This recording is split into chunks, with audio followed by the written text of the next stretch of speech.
ನಾಳೆ ಹಾಸನದಲ್ಲಿ ಕಾಂಗ್ರೆಸ್ ಪಕ್ಷ ಮತ್ತು ಸ್ವಾಭಿಮಾನಿಗಳ ಒಕ್ಕೂಟದ ಜಂಟಿ ಆಶ್ರಯದಲ್ಲಿ ಸಮಾವೇಶ ನಡೀತಾ ಇದೆ. ಅದು ಬಹುಶಃ ಹೆಚ್ಚಾಗಿ ಸ್ವಾಭಿಮಾನಿಗಳ ಒಕ್ಕೂಟದವರು ಜನ ಕರ್ಕೊಬರ್ತಕ್ಕಂಥ ಕೆಲಸವನ್ನು ಮಾಡ್ತಾರೆ. ಕಾರ್ಯಕ್ರಮದ ಹೆಸರು ಬದಲಾವಣೆ ಆಗಿದೆ ಸರ್. ಕಾರ್ಯಕ್ರಮದ ಹೆಸರು ಬದಲಾವಣೆ ಆಗಿದೆ. ಹೆಸರು ಏನಿಲ್ಲ, ಮೊದಲಿಂದ ಹಂಗೆ ಇದೆಯಲ್ಲ. ಅಲ್ಲ, ಸ್ವಾಭಿಮಾನಿ ಸಮಾವೇಶ ಇಲ್ಲ. ಕಾಂಗ್ರೆಸ್ ಪಕ್ಷನೂ ಕೂಡ ಸೇರ್ಕೆ ಮಾಡ್ತಾ ಇರೋದ್ರಿಂದ ಇದು ಜಂಟಿ ಆಶ್ರಯದಲ್ಲಿ ನಡೀತಾ ಇದೆ. ಸರ್, ಒಂದ್ ಕಡೆ ಮೂಡಾ ಕೇಸ್ನಲ್ಲಿ ಸರ್ ಇಡಿ ಅವರು ಲೋಕಾಯುಕ್ತಕ್ಕೆ ಪತ್ರ ಬರೆದಿದ್ದಾರೆ ಸರ್, ದೊಡ್ಡ ಮಟ್ಟದ ಅಕ್ರಮ ಆಗಿದೆ. ಮೂಡಾ ಕೇಸ್ನಲ್ಲಿ ಲೋಕಾಯುಕ್ತಕ್ಕೆ ಇಡಿ ಅವರು ಪೊಲಿಟಿಕಲಿ ಮೋಟಿವೇಟೆಡ್ ಅಲ್ವಾ? ಏನು ಉದ್ದೇಶ? ನಾಳೆ ಕೇಸ್ ಬರ್ತಾ ಇದೆ. ನಾವು ಹಾಕಿರ್ತಕ್ಕಂಥ ಕೇಸು ಸಿಂಗಲ್ ಜಡ್ಜ್ ತೀರ್ಮಾನದ ಮೇಲೆ ನಾವೊಂದು ಅಪೀಲ್ ಆಗ್ತಾ ಇದ್ದೀವಿ, ರಿಟ್ ಅಪೀಲ್ ಆಗ್ತಾ ಇದ್ದೀವಿ. ಅದು ನಾಳೆ ಬರ್ತಾ ಇದೆ. ಹಿಂದಿನ ದಿನ ಮಾಡಿದ್ದಾರೆ ಅಂತಂದ್ರೆ ಏನರ್ಥ? ನಂಬರ್ 1, ಅವರು ಮಾಡಲಿಕ್ಕೆ ಯಾವುದೇ ಅಧಿಕಾರ ಇಲ್ಲ, ಕಾನೂನು ಪ್ರಕಾರ ಮಾಡೋಕ್ಕೆ ಬರಲ್ಲ. ಹಂಗೆ ಎರಡನೇದು,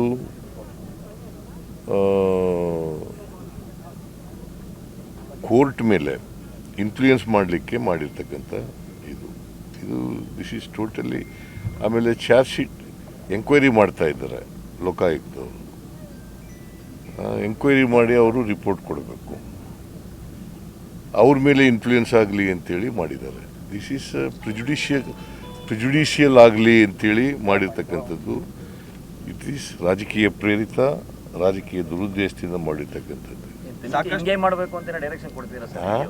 ತನಿಖೆ ಇದೇ ರೀತಿ ಹೋಗ್ಬೇಕು ಅನ್ನುವಂತ ಏನಾದ್ರು ಡೈರೆಕ್ಷನ್? ನಾನು ಯಾರು ಈ ತನಿಖೆ ಮಾಡೋದು ಮಾಡಿ ನೋಡಪ್ಪ, ಇಡಿಯವರು ಅವ್ರಿಗೆ ಫಸ್ಟ್ ಆಫ್ ಆಲ್ ತನಿಖೆ ಮಾಡಲಿಕ್ಕೆ ಅಧಿಕಾರನೇ ಇಲ್ಲ. ಅಧಿಕಾರ ಮಾಡ್ತಾ ಇದ್ದಾರೆ. ಯಾಕಂತಂದರೆ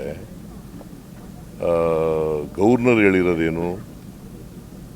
ತನಿಖೆ ಮಾಡಿ ಇದನ್ನು ಕೊಡಿ ಅಂತ, ಲೋಕಾಯುಕ್ತ ಪೊಲೀಸ್ನವ್ರು ಕೊಡಿ ಅಂತ. ಡಿಸ್ಟ್ರಿಕ್ಟ್ ಕೋರ್ಟ್ನವ್ರು ಏನಂತ ಹೇಳಿರೋದು?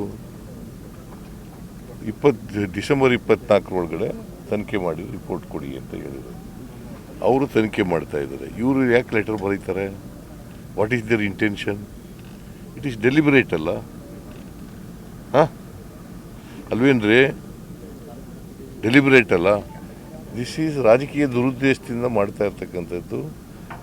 ರಾಜಕೀಯವಾಗಿ ಅವರು ಈ ಕೇಸನ್ನು ಮಾಡ್ತಾ ಇದ್ದಾರೆ. ಇದರಲ್ಲಿ ಯಾವುದೇ ಸತ್ಯಾಂಶ ಇಲ್ಲ, ಗೊತ್ತಾಯ್ತಾ? ಅವರು ತನಿಖೆ ಮಾಡ್ತಾ ಇದ್ದಾರೆ. Let them give the report independently. Why they have written a letter? They may share the information, but it doesn't mean that they should write a letter and it should be made open. ನಿಮಗೆಲ್ಲ PTIಗೆ release ಮಾಡೋದು ಅಥವಾ ನಿಮ್ಮ TV ಚಾನೆಲ್ಗಳಿಗೆ release ಮಾಡೋದು, there is no law like that. Information share ಮಾಡಬೇಕು ಅನ್ನೋಗಿದ್ರೆ ಬರೀ ಶೇರ್ ಮಾಡ್ಬೋದಾಗಿತ್ತು ಅಷ್ಟೇ. ಉದ್ದೇಶ ರಾಜಕೀಯ, ಉದ್ದೇಶ ಟೋಟಲಿ 100% ರಾಜಕೀಯ. ಇದು ಪಬ್ಲಿಕ್ ಇಂಪ್ಯಾಕ್ಟ್, ಜನಶಕ್ತಿಯೇ ನಿರ್ಣಾಯಕ.